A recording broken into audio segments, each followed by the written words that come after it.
And welcome to episode 41 of the Brewed Sages, Stormbound players with a head for the game. I am Freeloader, and with me, as always, is Subaiku and Thomas. Subaiku, how's it going tonight? Fantastic. Thomas, how are you doing? Pretty all right. Pretty all right. That's just like us. We are the Brewed Sages. Easily the second best Stormbound related podcast in production. And as a reminder, you can always follow us at Brewed Sages on Twitter. Or for all of you who think Ferrari hit their pinnacle with the Testarossa, our email address is thebrewedsages@gmail.com. Guys, we have a really special episode today. Something a little new and fresh. You might know him as the number one player in the game from August. You might know him as the number one player in the game from July, or maybe even the number one player in the game from June. We have an interview with the one and only StoneyJ. Let's get into it. And I am here with the current 3-time Heroes League champion, the one, the only StoneyJ. StoneyJ, thank you so much for joining me tonight, and welcome. Thanks, my pleasure. I'm glad to be here.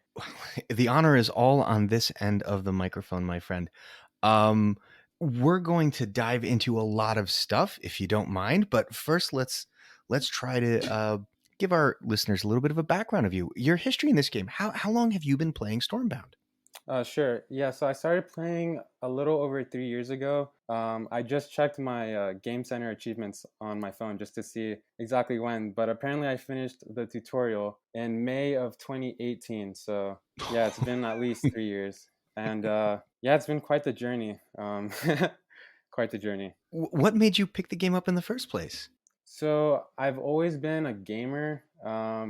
And before I picked up Stormbound, I was playing some League of Legends. And I don't know, eventually just got tired of it. The grind was too much, took up too much time. So I needed to transition to something a little bit more casual, but that would still kind of, I guess, fulfill my craving for gaming. And so I went back to Congregate. It's a site that I used to go on as a kid and just randomly decided, like, hey, let's see what's on Congregate these days. And came across Stormbound in the recommendations. And yeah, I was kind of like instantly hooked. I liked the simplicity of the game, but it seemed to have a lot of in-depth strategy as well. And I sensed that I was like pretty naturally good at it. Like I had a knack for the game, kind of understood how to win. So I just stuck with it, kept grinding, and then just enjoyed it more and more. I liked the process of ranking up. Yeah, it was just I feel like there's always like more to learn. If anytime someone beat me, I would try my best to analyze how and then fix that. So yeah, it's just been very mentally stimulating, which I enjoy. Dude, so Congregate finally got it right. Yeah, finally. You'll like this game. Right. All right. Do you play any other games as well, or is this just kind of like you mainline Stormbound and this is it? Yeah, I pretty much just play Stormbound. But that's my approach with most games. Like when I was playing League of Legends, it was only League of Legends. Back in the day when I was playing Call of Duty, it was only Call of Duty. So yeah, it's kind of taking the same approach these days. And within Stormbound, do you consider yourself like a jack of all trades, or are you like a Shadowfen main or something? I think I'm a jack of all trades, but when I really need to grind and like win games, I just go back to the Shadowfen hero deck that I created in June. But I'd say for the most part, though, I am a jack of all trades. And in my history through the game, I went through a lot of like many different strategies and phases. Like I remember for a while, I used to just run a pirate deck. Like the pirates were some of the first level 5 cards I had, so I was just trying to hit Lucky Charmers in the corner and just win off that on turn 6. And that was like 2 years ago. And then I remember finally getting like Mers was my first level 4 legendary, so I was trying to make a lot of decks around that, and it also kind of synergized with the pirates and the cycling, so that was cool. And then I became Winter main once I got Gifts of the Wise and Ulf. Then I was spamming Iran for a while. So I don't know. Yeah, I've been through like different phases, but a lot of different play styles. Although I'd say in general, I'm just more of a control player. Like whether it's Winter or Shadowfen or Ironclad, I kind of like to stall out the games and just win off of value in the end. I like how you don't mention Swarm. All right, so from there, let's talk about the Heroes League. We've had this huge change to the game this year, brought in by Sheepyard. How do you like the concept? Just not necessarily the implementation, but first off, did you feel like this was something the game was missing, and are you thankful that it's here? I did think it was missing, but I know there were some people that were calling for like we need a ranked system or something more like a Heroes League. I wasn't necessarily one of those people, although I am glad they did it. Just because like now it's kind of one more achievement to reach. Like, can you reach rank one? Whereas like reaching like I guess before it was the most you could reach was Diamond 1, and then you couldn't drop below that, which was cool, but it didn't give you a sense really of exactly how you lined up relative to other players. So I do Hmm. enjoy that aspect of the Hero League in terms of it introducing an actual rank. And yeah, I think GPR did a pretty good job. They've tweaked the matchmaking, and I kind of like how the hero crown, the crown system is set up now, with the cap on losses and gains and just their general formula. So yeah, I'd say overall, like I'm glad they added Heroes League. Sweet. And if there was anything that you wish they would change or anything you would tweak about it, what would that be? I don't really think this is something GPR could do anything about, but the queue times are quite long, and I think they just Mm. like there just needs to be more heroes. There's not many people. Once you start reaching the ends of the season, and I'm hitting like 17, 1800 crowns.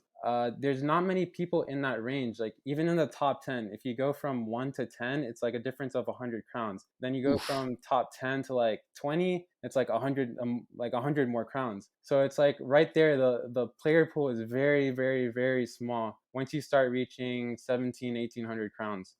So it makes sense that matchmaking takes a long time if there's only like 50 players that you can match with. Yeah, that is a little rough. The alternative to that though would be to increase the envelope that you could queue into, and then the damage done by a loss. Right, you Yeah, queue into somebody who's got much fewer crowns than you. That's a pretty anxiety inducing match right yeah, there. yeah, it is. And also, I think it just, I don't know, I feel like it's unfair if you can just like farm people that are significantly worse. So I kind of like that there's restrictions in terms of the range in which like the range of opponents you can encounter based on your ELO. But yeah, I think Stormbound or Sheepyard is doing the best they can given the number of heroes and whatnot. But yeah, I think just they just maybe need to do some more marketing, and then the queue times will go away. Hopefully, that's all it takes.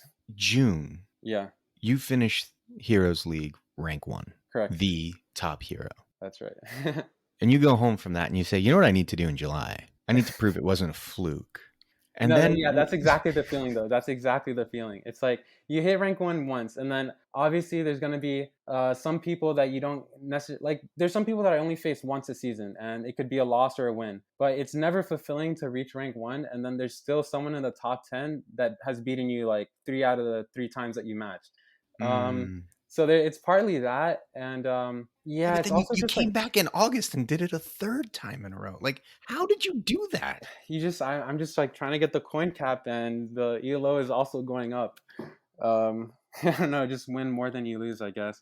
Uh, the Sibaiku, the Sibaiku school of playing Stormbound, don't lose. So is that what's really yeah, just driving it don't though? Is lose. that you're trying to hit the daily coin cap? I mean, not really. It's actually too hard to hit the coin cap. With the queue times in Heroes League, and also just I pay for premium pass, so it's a Mm-hmm. 700 coin cap, and yeah, it's just that's hard to reach some days. Not gonna lie. But I do generally play in bursts. I like to. I need to gain momentum when I play. I can't just play like a game here and there. Yeah, I kind of need to get those Stormbound juices flowing first. So if I play, I'm usually playing for like 2 hours. Now, when we were getting everything set up and doing our mic check, you told me a very interesting fact about your rank 1 placements the last couple of months, and that is that despite finishing the season rank 1, in neither of the last couple of seasons, you were never the maximum crown achiever during the month.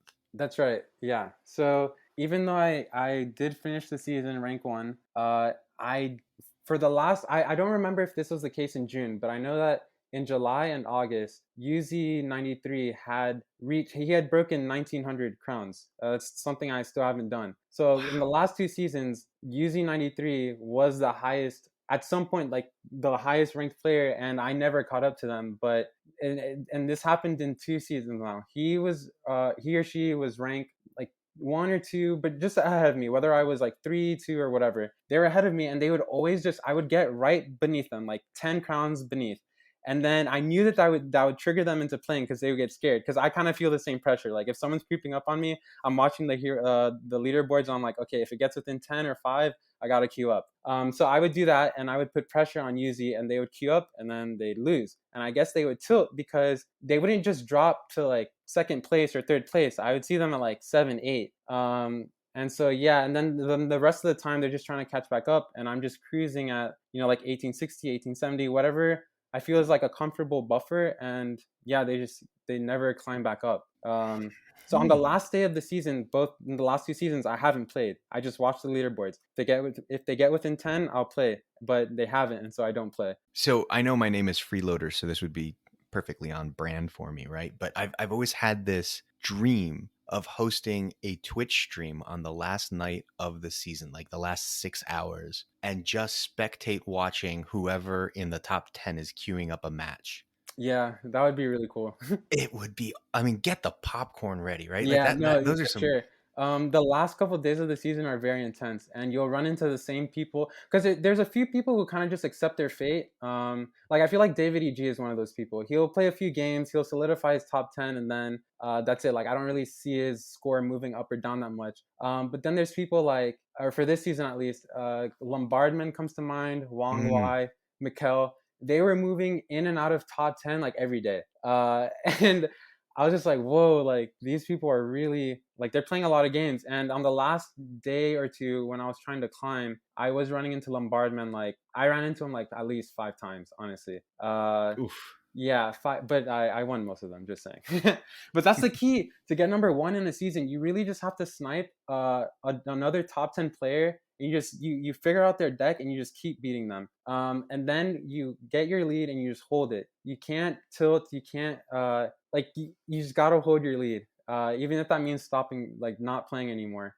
So yeah, there's like it's an interesting game. It's a game within a game, like playing the That's what meta rankings. means. Yep, Yeah, that's what meta means. yeah. Now you mentioned changing your play rates here. Do you feel like overall you play like how much do you play in a month, and and has that been going up or down since you've started competing in the Heroes League? I actually I feel like my play rate has gone down only because before Heroes League, I used to have no problem just spamming games just to reach coin cap. But now that there's a Heroes League, especially as it nears the end of the season, every game feels like it counts. And there are times where I get nervous before I queue, and that used to never happen until Heroes League. Like Heroes League made the game like way more serious for me. And sometimes it's in my best interest not to play. Like if I think I have a solid lead in terms of the crowns, then I just won't play. Whereas if it wasn't Heroes League, like duh, I would play because I just want to play. I like the game,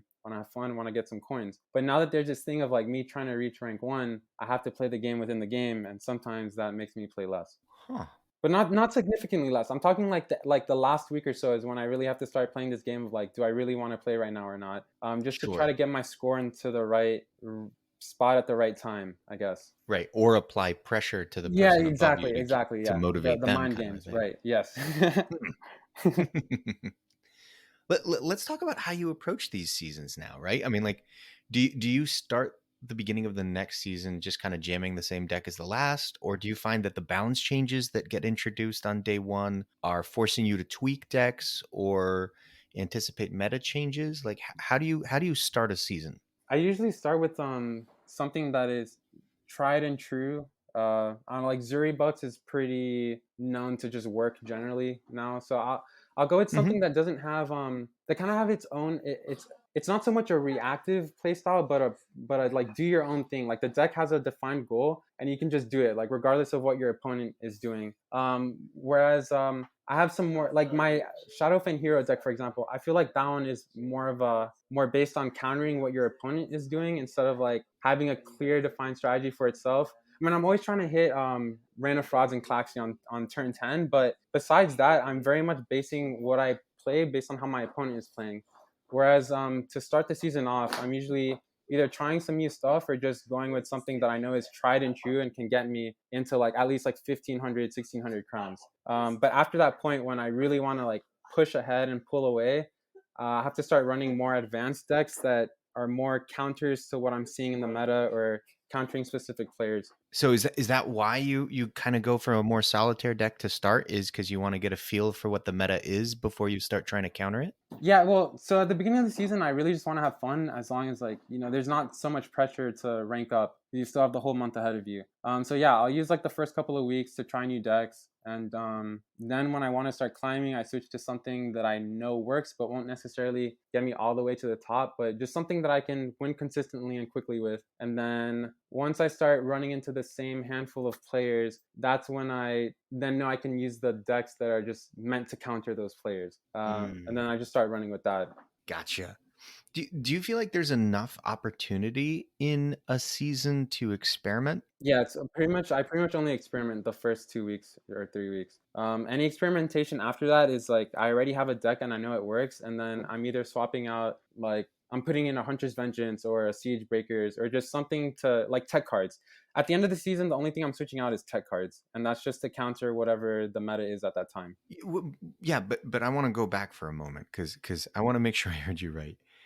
Do you say that you managed to experiment for the first 2 weeks of a season and still achieve rank 1? Well, I mean, yeah, like Really? I feel like it doesn't take that much to climb. I mean, if you're beating people that are higher elo than you'll get like 12 to 15 crowns. You go on a win streak of like 3 games in a row, you could net like 35 crowns. You do that 3 days in a row and you're up 100 crowns.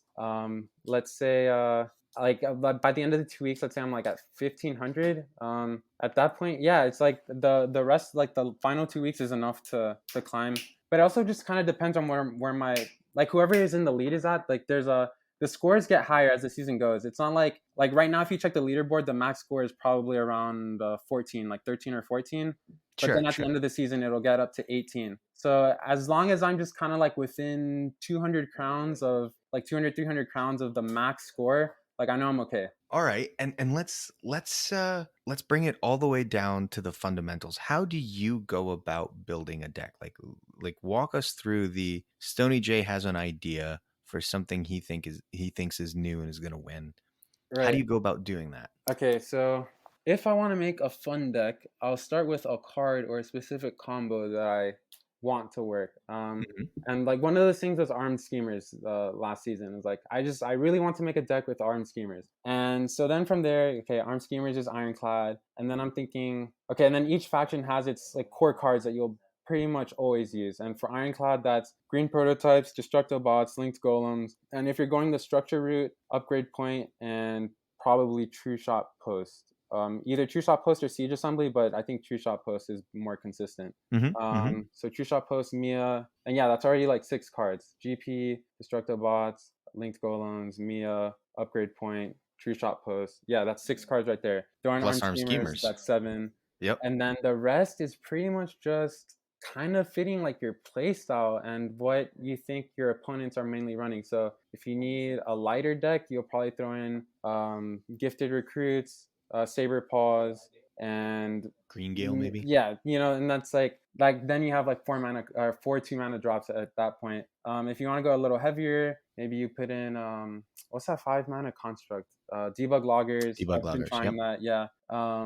Loris or just something, but you start with the core and then you kind of just put in cards that either fit your playstyle or you feel comfortable countering whatever the prevalent playstyle or meta is at this time. So you start, if you want to make a fun deck, you start with a card, then you like start with the core that you know it works, build around it, and then try to bridge the gap with some tech cards or some other things, and just at the end of it, make sure your mana curve is pretty good. And if you play a lot, you kind of know what a good mana curve feels like. And yeah, that's pretty much it. So you experimented with Armed Schemers last month. Was there any particular reason why? Yeah, I ran into this player Procrastination that was using it, and they killed me with it. Like it was totally unexpected. So I was like, okay, like I'm stealing this. Duh. Yeah, so that's basically it. Yeah, that's how I came up with the Claxy deck as well. The one that I've been using for rank 1 3 times in a row. It was originally a Brogda deck, and I just had copied that from I think Ike or ONE, someone that plays Shadowfen a lot. Yeah. And so I just copied that deck and then ran into someone that was running Claxy, and it completely obliterated my Brogda combo. Because I had played Brogda, got everyone to 10 strength, and then they dropped the Claxy, and then all those 10 strength units that I had were now their 10 strength units.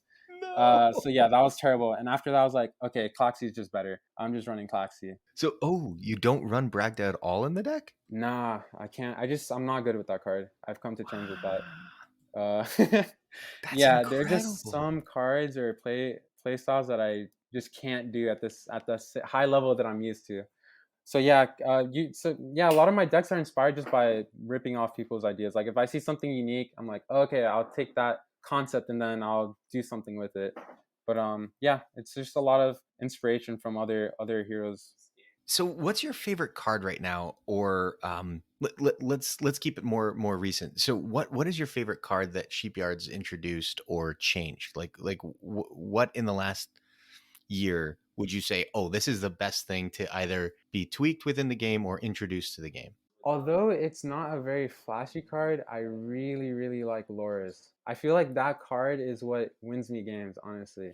Hmm. Um, yeah, they people try to set up that nice, like they'll get their mid game going, they want their combos going, so they'll have some units on the board, and then you just send that like 6 or 7 strength unit into the other one and clears the board, and you're left with like an 8 or 9, 10 strength unit. It's just it's too good. It like takes out 2 units and leaves you with one. And I feel like in most decks that's pretty much what I try to do. I try to include cards that can get me like a 2 or 3 for 1. Like I'm Sure, playing one sure. card and I'm taking out 2 of yours or 3 of yours. That's why I really like Hunter's Vengeance. That's why I really like Toad. That's why I really like Witches. It's that they can deal with multiple units at once. And so that also then enables you to have a higher curve deck, because you don't need a bunch of 2 and 3 drops if your 4 and 5 drops can do the job of 2 or 3 drops. If that makes sense. There's a lot of No, numbers there. it does. Yeah. Yeah. Do you find that because you play Shadowfen and people tend to want to play around witches and Toxac, do you find that they play into Loris more as a Shadowfen player? Yeah, it's so the nice thing about Shadowfen is that you can kind of force people into a bad situation.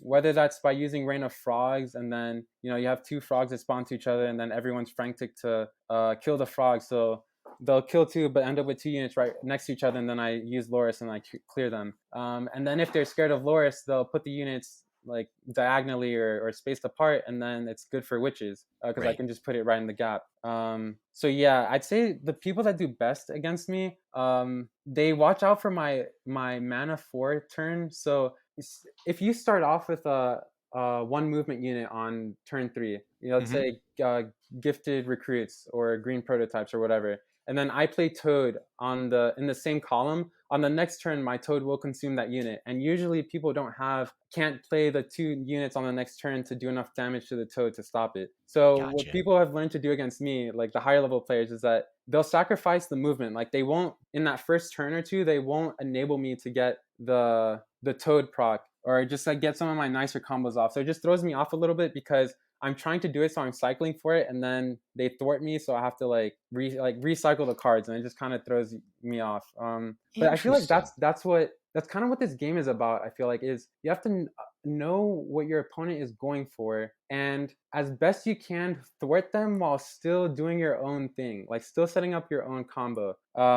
And obviously that's easier said than done, but I feel like the more you play and the more decks you encounter and play, you start understanding that there's kind of a limited number of strategies that are really effective that you really have to watch out for. And I think once you start watching out for those, that's what makes you really good. Awesome. Well, I guess we're gonna leave it there. I guess we'll end with one last question. Sure. Are you having fun?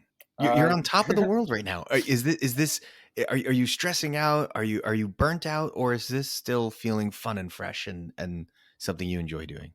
Still feels fun, still feels fresh. I don't know, I just enjoy the game and I play it because I enjoy it, and I guess I have a good enough win rate to just the crowns keep going up. So I'm not like trying specifically to reach rank 1. It just kind of happens, and then I realize I'm in the position to do it like the last week or so, and that's when I really start playing the meta game within the game, and like trying to scare people into playing, or like holding or off playing or whatever. But yeah, it's still, the game is fun. I mean, they're introducing new cards at a pretty healthy rate. A lot of the new cards are interesting, and I can't wait to level them up during the anniversary. So hopefully then I can start experimenting a lot more. But yeah, looking forward to Oh dear, help us all. StoneyJ is experimenting again, folks. All right. Well, StoneyJ, thank you so much for the interview tonight. Congratulations on 3 straight #1 finishes. And best of luck to you. And try to avoid me on ladder if you can, would you? Well, that was incredibly insightful. What a fun interview that was to do. And again, thank you to Stony J for giving us the time. I also want to take this moment so that our listeners can appreciate just the sort of professional level program we are running here. Our outline for this has exactly the right bullet at this point. We are about to give you our BS reactions to that interview. Thomas, what did you think? I thought he was absolutely spot on for pretty much the entire thing. I didn't even have anything else to expand upon. I guess the only, well, technically one thing. The only thing to expand upon was the couple times that I've been #1 on the leaderboard and someone's coming up right behind me, get super nervous, start queuing, and yeah, just tanking right down the list all the way to the bottom. Did Yeah, that it more than once, and so yep, I get where sitting in the that first place gets you into that hot seat. it takes a lot of restraint to not queue up and play. It's very impressive that he's got that level of awareness. Like, no, this is when I should be playing. This is when I should not be playing. Like, let's just hold on to the lead and let everybody else try to catch up and hope that they fail. Well, Yep, right. absolutely. He also talked about being super familiar with all the other decks that he's queuing into, right? Like he could tell you right away not only what decks they were playing, but how often and when, what time of day he expected to queue into the other top tens. That's a huge advantage, right? Being Absolutely. able to track when the other players are playing and what they're playing, so you know how to queue up against them, is a really a very important consideration that maybe wasn't there in the past, but now that the matchmaking is seems to be a little more limited, especially at the top of the leaderboard. Once you get in the high crown level, you're only playing those other top 10, top 20 players, it seems like. So So actually, I think Sheepyard has changed their matchmaking again a little bit this month because so I've been queuing into the game a lot to try and get up to first place for the very first time ever. Had a little bit of motivation after hearing Stony J. And so for this month, it seems like the pairing gets wider and wider and wider the longer you queue. And this month, I've actually been queuing, even though I've got like 1,600 points now, I'm still queuing into people in the low 1,400s if I just literally sit there and wait for 5 to 6 minutes for it to queue before it kicks me off because I can't find anybody. So you think they're re-broadening to try to get matches connected? With how good that Sheepyard has been doing the tweaks for like buffs and nerfs, I have absolute faith that they just keep slightly tweaking the matchmaking to make something that works. Okay. Interesting. Yeah. So you're not really getting the same effect anymore of when Joshua was hitting 5,555 crowns by hitting a lot of diamond players. They're keeping that out of it at least. Yep. But yeah, so I think it's basically like if there's somebody that's really close to my rank, I'm gonna immediately queue into them. And then after like a minute passes, then maybe somebody that's 50 points away from me. And then after 2 minutes passes, 100 points away, so on and so forth down the line to just keep broadening that range. Gosh, I wonder how long you'd have to wait before you queued into me. I don't think ever because you're still in diamond, right? Uh, it is possible that I am still in diamond. Yes. It's still early in the month. You got plenty of time. Yeah, I know. exactly. Last month I didn't join Heroes until like 3 days before. I do have to say, one of the things that I was most astounded by in the interview, though, was that Stony J says he experiments with decks for 2 whole weeks before he quote unquote gets serious about hitting the leaderboard. That is Yeah. impressive. That is so I will much say dedication. his experiments are definitely going better than mine. And if he's still climbing.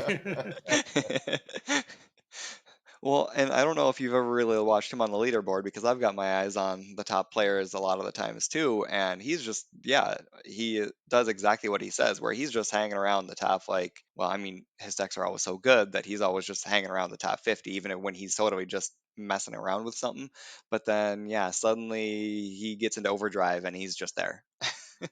But that helps with mental exhaustion, right? Like I always go back to bike race as a metaphor for a season of a card game, and not because of the physical requirements, but because of the mental requirements. If you watch a bike race, the leader, the yellow jersey wearer, whatever a tour tour stop this is, they're not in front. They're in the pack. They're drafting. They're staying close enough that they're within striking range, but they're not taxing themselves until the very last mile, right? It's not about who's ahead for the longest in the race. It's who's ahead at the end of the month.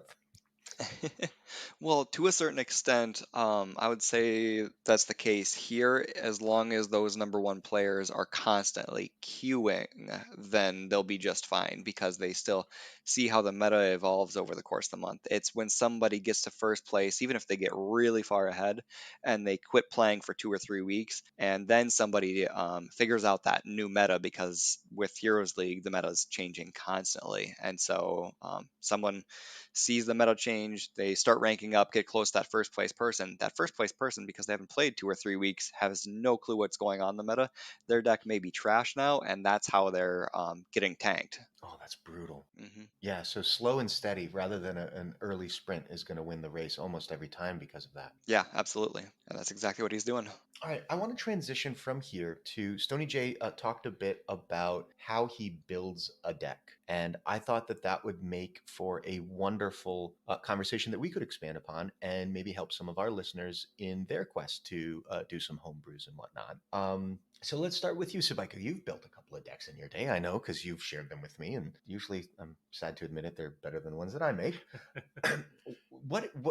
How do you go about, like, walk me through the steps of, like, what Q&A do you do in your own mind as you build a deck? So number one is just, what's the goal? What do I want to do with this deck? Do I want to just try to make a rush deck for a faction that doesn't usually have it, like Winter? That was my goal with the last one that I built and had success with. Or is it like StoneyJ said, I just want to take a particular card and try it out, like Armed Schemers? What am I trying to do with this deck? That's the number one question, because that feeds into question number two, which is, how am I trying to win a game? What is the win condition for this deck? Is it jam a big Hearth Guards into the base, or Butchers and Rain is a fun combo? Or am I trying to just grind it out and win with big constructs? And then that really naturally leads into, what faction does that fit in? If I haven't already answered that with the first couple of questions, then where am I going to put this? What faction has the best supporting cards for it? If my win condition is Siren and Tigor over the course of a game, I can put that into pretty much anything. So it doesn't necessarily limit what I'm doing. And then that's kind of just all ahead of time, like what am I going to build this deck around, and then I have to figure out are these cards that are core. Like StoneyJ said, there's going to be probably 4, 5, 6, 7, 8 cards that are just integral to the deck and I need to have in there, part of the combo, or just really good supporting cards, right? If I'm building a deck around Butchers and Rain of Frogs, maybe I want to have Azure Hatcher in there as a supporting card, right? And then what are other strong faction cards that are a good fit? And then how can I fill up the curve with just generally useful neutral cards? Always go back to the guns. I'm going to probably put prototypes and gifted recruits in every deck, not because they're core to the deck, but because they're just generally useful cards. Yeah, Thomas, Stoney said that, when he starts to think about it, there's usually about 6 to 7 cards that are kind of, before you even really get into it, that's going to be sort of the core. Yeah, that And then sounds from about there, right. yeah, does that sound about right to you? And more importantly, does that sound about right in your experience? Do you think that's actually right? Like, is that, for building a deck, is that too standardized, so everything is going to be the same ish on ladder, or do you think that that's still a good amount of flexibility in how you might change it up to make it your own? Well, so I think the 6 to 7 is more of what's going to happen if you're looking for a theme or specific purpose for your deck. If you're looking for a generally good deck, you're probably, or like a, well, so don't take my advice, because my advice usually ends up being when you're going to build a deck, you just sort your cards lowest mana cost to highest mana cost, and you just start grabbing the first 2 pages and you just throw them onto the into the deck. Wait, I'm sorry. I just want to clarify. Are you suggesting to our listeners that they lower their mana curve and add a finisher? You don't even need a finisher when you've just got a lower mana curve. But no, that is the wrong advice. So generally, at least what I've been doing, because I mean, what Subaiku has been saying for kind of that main theme to do is very good advice. And so the only other kind of advice that I would give is, when building a deck that you find to be solid, take a look at how many of your factional cards that you have versus all your neutrals. And then when you're looking at those factional ones, if you removed those factional ones and you were able to replace a different faction's best cards in those same exact slots, would that other faction give you just an overall better deck? And I've seen Ooh. that many times where I've got some mid-range swarm deck or mid-range winter deck, and it's like, well, this would have just been better if I would have just been doing this with Shadowfen. So I'm doing Everything's Shadowfen better this with month. Shadowfen, though. Yeah, exactly. Or a few months ago when it was Ironclad, and it's like, yeah, Ironclad's cards are just straight up better in these same exact slots. I'm just gonna run that instead. All right, that's fair. Yeah. No, I actually, and that's probably even better advice to players who have varying card levels in their library. It might make it a more complicated analysis, but it's probably a good idea for them to actually take the step back and, yeah, you saw this as a winter deck or as an ironclad deck. Take the cards that you're interested in playing from there. If they are mostly neutrals that you want to play, then reanalyze based against your library. You have a That's right. couple level 4s in Swarm, maybe try to fit it there. Yeah, that's a really good point, because everybody's collection is different. Most people do not have a fully maxed collection, so what works for one player may not work for you, just because your levels are different. Mm-hmm. And that does, like you said, complicate the analysis, right? I really want to play an ironclad structure deck, but my Mia's level 2. Like, is that really going to work for me? Well, it's going to make it harder. You can probably make it work, but you probably can't play it in the Heroes League if you're shooting for that top 50, top 20, top 10. But if your winter cards are good enough, for example, I have seen several winter decks that have high level gift, level 3 or 4, be able to stick in the mid game a true shot post. And so if what you really want to be able to do is play like a controlling tower deck, and you don't have the Mia to get that early combo, maybe trying to make it work in the mid to late game and go winter Sure. might True be shot, more. true shot blessed with brawn, right? Oh gosh, The plague of gold players everywhere. No. The next thing that Stoney talked about that is applicable to this that I wanted to get into was the idea of teching, and analyzing the meta, analyzing what you're playing into, and figuring out how to adjust the deck to make it more efficient at its win rate into the next 10 to 20 games you're going to play. Thomas, I'll start with you this time. How do you go about teching a deck? Unfortunately, I'm really bad at it. So it is something that I am like actively trying to improve. But when I start losing with a deck, I end up tilting too much, and I dismantle it and move on to the next thing. But what I really need to be doing, and there's been countless players in Discord that say, remove one card, add in one other card, and keep trying it. And if that doesn't feel right, then go towards that next tech card rather than dismantling it, because you originally put it together for a reason. It does have legs. It just needs to be tweaked a little bit. So I'm actively trying to work on doing that.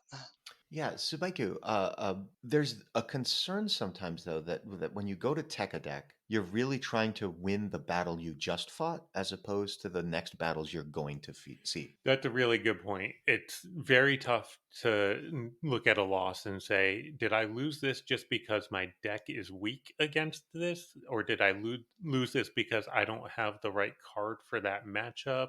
Did I lose this because my opponent played structures and I don't think Siege Breakers is a card I want to have in my deck? It's very easy to put in a tech card like, for example, Siege Breakers or Beasts of Terror. You're like, I'm losing to structures. I just want to have an anti-structure card, or I'm losing to Queen of Herds Satyr spam, and I just really want to be able to deal with all of those satyrs on the board. But that's kind of, like you said, fighting the battle that you just lost. You don't want to do that. You want to be proactive and think flexibly about it. Is this card going to be useful in any other situation? And a lot of time the answer to that is no. Beast of Terror is just not a particularly useful card unless you happen to also be running like a ton of dragon synergy or whatever. For me, it's I tend to think about what is the deck weak to, and is that something I want to say. I'm playing Shadowfen, right? I have witches, I have Toxac. They're great against units, they're terrible against buildings. Do I want to shore up my weakness against structures by putting in siege breakers? Or do I just want to accept the fact that, look, if my opponent is playing a structure heavy deck, I just am probably not going to win that game, and I'll shore up my deck in an area, or I'll play into the strengths of my deck and just make it stronger in the matchups that it's already good in. So maybe I'll throw in Hunter's Vengeance instead and say, what, I'm just going all in on anti-unit synergy and just accepting that if my opponent plays a lot of structures, I'm losing, and that's fine. That is a very good point. I think people generally tend to fall towards very specific, I want to get rid of that thing tech cards. So example being, well, I'm seeing too many towers, give me siege breakers. Azure Hatcher is a fantastic anti-true shot post card that I think Interesting. a That's lot good of to know. people sleep on. And so, what do you think about the idea that tech cards don't necessarily have to be the card that gets rid of the problem? It can be the card that simply makes the problem not a problem. Yeah, that's really interesting. I didn't think about that at all. The other thing I wanted to comment to your guys' already comments is that if you already have a good win rate, even if it's frustrating to play against the thing, if you have a good win rate against the thing, don't put a tech card in against it, because that means that you're reducing your win rate against other things that may be more important to just increase your win rate against something that you were already going to have a good win rate against anyway. So it's like, why do that unnecessary? So like, let's say you have a 75% win rate against structures, and now with siege breakers you got 100%. But in order to get to that 100%, you had a 60% win rate against Shadowfen mid range, and now you're down to like a 10%. Why would you go from two good positions to a great position and a terrible position? Keep the two good positions. And I think there are a lot of people that are, throwing in these tech cards when they weren't needed in the first place at all, because your overall core of your deck was already very good. But I lose some of my games, and that's unacceptable. This I is want to true. win all of them. Yes, this is true. Yeah, I think that you're absolutely right. Like, you just have to think about it in the sense of, where am I winning, where am I losing, and just kind of keep mental track of that as you're playing and testing out the deck. It's not easy, and especially if you're a player that only plays a few games a day, which a lot of the time is us. It's hard to keep track of it over the course of a week. Take notes, man. Like, your phone has a notes app, or you got a pen and paper. Yeah, I actually, and actually, both of you would know this. I actually like to make a channel in a Discord server that I screenshot the result of every single game for my climb. In part because it allows for some social interaction with other members of the Discord server to get their take on what's going on. And people will ask me, "Oh, I see you're playing X, Y, or Z. Is that working out? Why aren't you doing something smarter than that?" Usually, the answer is because I'm dumb. I didn't think Brutal. of it as a very good answer for that. Yeah, and screenshotting every game is definitely one way to do it. You did do that for a couple of months in a row, and I do think it helped as you were tracking your win rate and you were feeling, oh man, this deck isn't really working the way that I want it to. But it turns out it was doing well enough. Still a positive win rate. Yep. Yeah. Also, or just to butt in real fast, another Go reason to ahead. do that is for your own mental sanity. You win a lot more than you think you do, and this goes to all the listeners. You win a lot more than you think you do. But because you hyper focus on your losses, you feel like you're just constantly losing. But if you are actually tracking your progress and you actually take a look at your historical win rate, you're like, huh, that's not so bad actually. I think maybe that's just a you thing. I do not win that much. Well, but the other thing that it did allow me to do, Thomas, was when I put in a card. For example, I put in Needle Blast into my Shadowfen deck. I did so because I accidentally leveled it up to level 5. For those of you who don't know, I thought I was buying a copy in the store, and instead I clicked on level up. It's fine. You weren't going to use those 100 fusion stones Oh for my anything gosh, else. it was like 170 fusion stones. It was really bad. Oh, But then I put it in, and because it was in the deck and I was taking screenshots, I was paying attention to how often I was actually using the card, and it allowed me to kind of play test it and recognize that sure, it won some games because it felt great when it was working, but until I actually could go back and scroll through and look and see how little I was actually using it, and recognizing that I was playing it maybe 2 out of 10 games. Right. And so it felt like it was winning me games, but it was being used so little of the time. Even if it was winning me those games, it's irrelevant to the overall win rate. Right. It turns out any other card probably would have won you those games also, just by virtue of being in your deck and getting played. Right, exactly. And not be cycled so often, because in all likelihood I wasn't putting in another 6 mana card. Yeah. It's one of those cards that you think that your win rate is really high with it because every time you play it, you win. But that's because if it does not win the game, you're throwing it away. Because it's totally useless. cough, Forgotten Souls, cough. Exactly. Forgotten Souls is a great example. My win rate when I play Forgotten Souls is through the roof Mm-hmm. because if it does not win me the game on that turn, I'm probably throwing it out of my hand. Sometimes you use it for a base lock so you win next turn. Like, that's about the best thing I can say there. Yep. It's an amazing card. I would absolutely suggest that you include it in every Swarm deck that you have. But you're throwing it out of your hand every single time unless Right. it's winning you that turn. Those are the fun statistics in like every game, right? Is the win rate when played for Forgotten Souls or Herald's Hymn 100%, basically, like round up. The win rate for inclusion in your deck of Gifted Recruits is exactly 50%. I guarantee, because everybody's playing it and there's one winner and one loser for every game. Guaranteed it's 50%. I want to go back to one last little thing about talking with StoneyJ, because I think it's an important way to think about teching.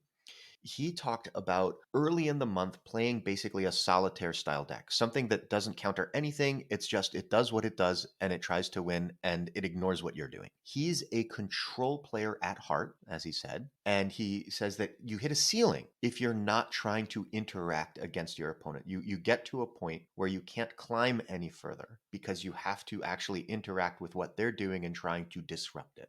But the examples that he gave of it weren't necessarily trying to disrupt with actual tech cards. He's playing a controlling style deck with witches and Loris and all the rest of that.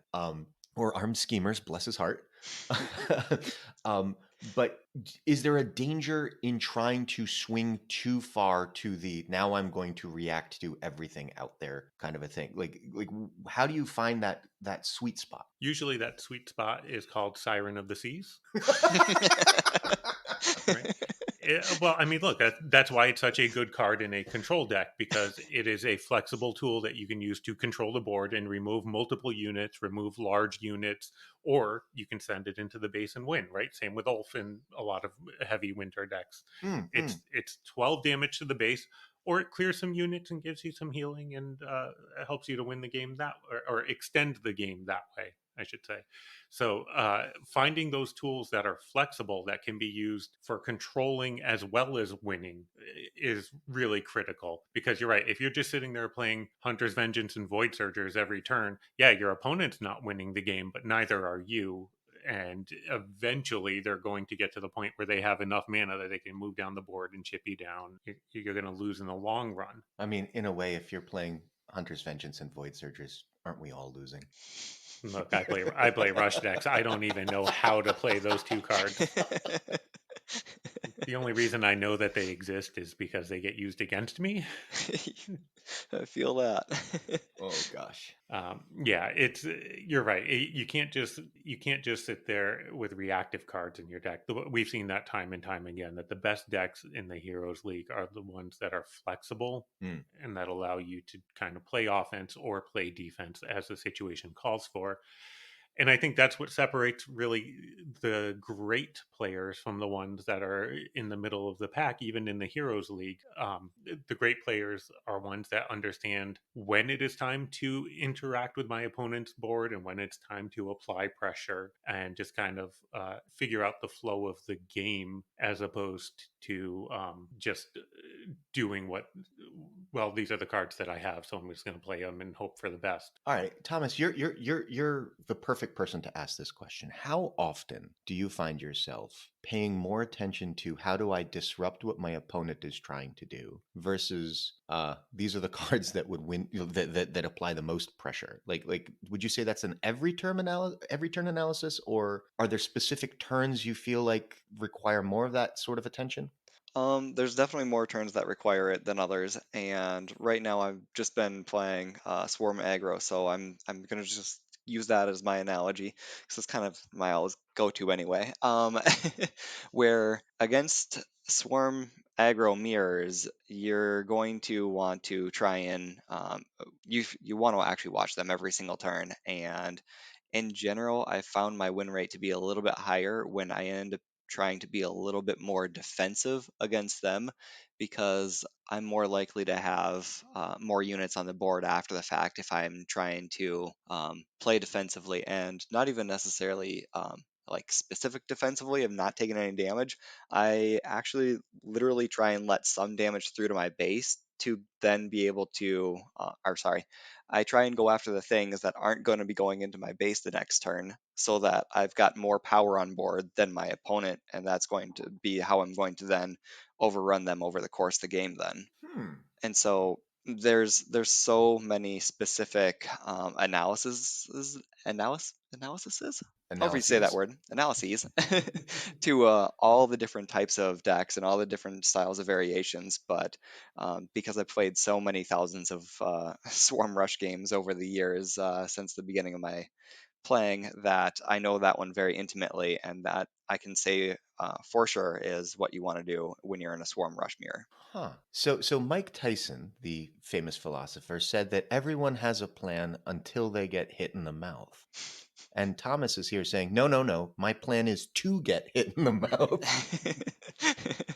No, but that's a good point. It's really easy to lose track of your plan the moment you see some damage coming in and you get scared and you say, you know what? No, I can't take this damage. But your base health is a resource. Sometimes you can. Sometimes you need to deny their front, and just kind of like understanding what you're up against and understanding what they're trying to do makes a big difference.